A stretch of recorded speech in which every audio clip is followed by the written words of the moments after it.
speak on a topic that I captioned understanding the time. The need to understand the time. The need to understand where we are at the present. This epistle or letter was written by Paul the Apostle in AD 58 to the church in Rome at a time that was very critical for the church, at the time when things started revolving around disappointment, at the time the church started dancing a dangerous music. It was at the time when a hard wind was blowing on the church. There were lots of confusion. There were a lot of pollutions. Things were moving and walking in a zigzag manner. Life was walking out of shape. So he came up with this charge: and do this. I love the way the King James Version opens it, and do this. This statement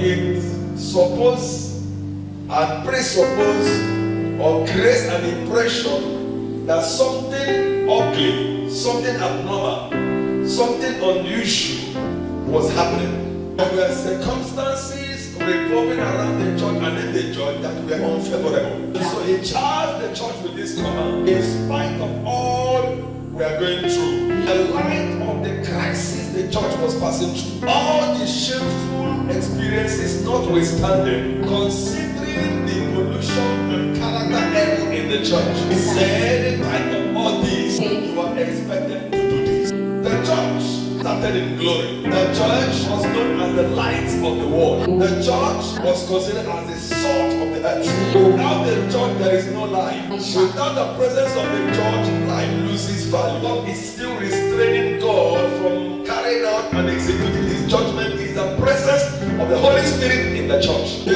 church started on a good note. There was love, transparency, understanding, real unity.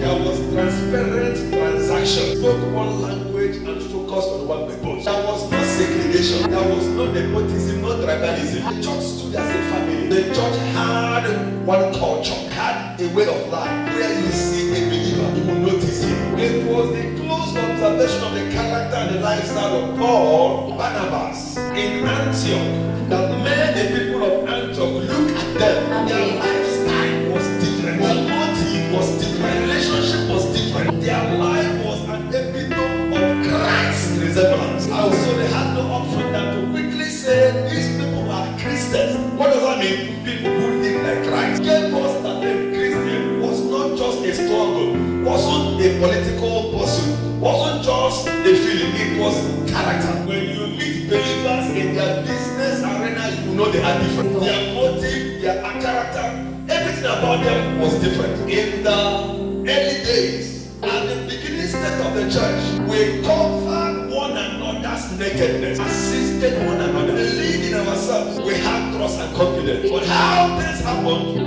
Jesus told a parable.